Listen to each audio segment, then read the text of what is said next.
Comment rendre autonome un enfant? Alors je crois que ça se joue très tôt. Je pense à la célèbre phrase de Françoise Dolto, le bébé est une personne. Je crois que c'est ça qu'elle voulait signifier.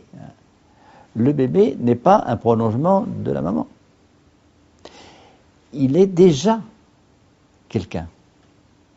Et c'est très important que la mère puisse s'y intéresser, avoir des moments de grande proximité, intimité avec lui. Mais aussi des moments de distanciation.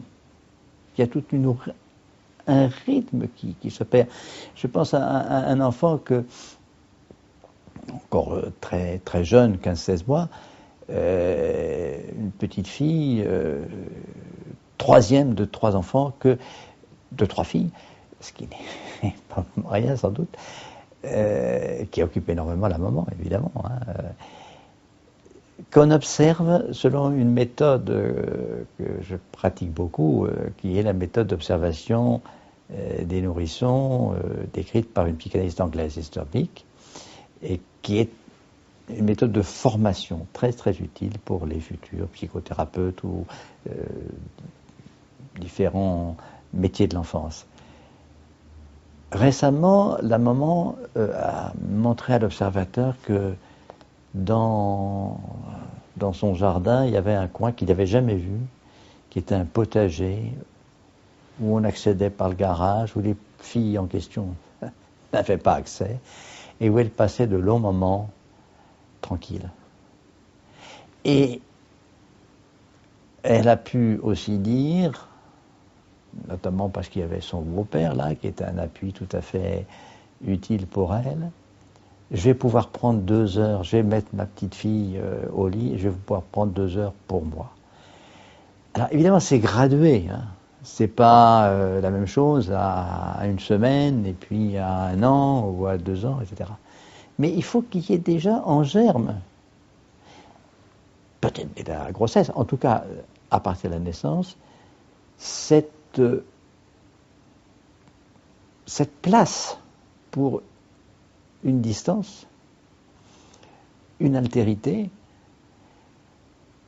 qui va progressivement se développer et se transformer jusqu'à ce que l'enfant puisse partir à l'école et passer la journée entière sans être angoissé parce que maman n'est pas là.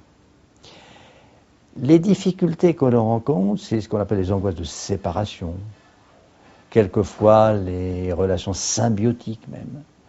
Quand mère et enfant ne peuvent pas prendre cette distance, elles s'originent très tôt, dans une sorte d'illusion qu'on fait qu'un, et qu'on fera toujours qu'un, et que se séparer, ça serait catastrophique. Ben non, se séparer, c'est pas catastrophique. C'est un long processus pour arriver à se séparer de plus en plus, et à se construire complètement. Encore que, on peut se demander si on n'est jamais, si c'est jamais achevé, hein, on a toujours besoin de quelqu'un et d'une relation intime avec quelqu'un.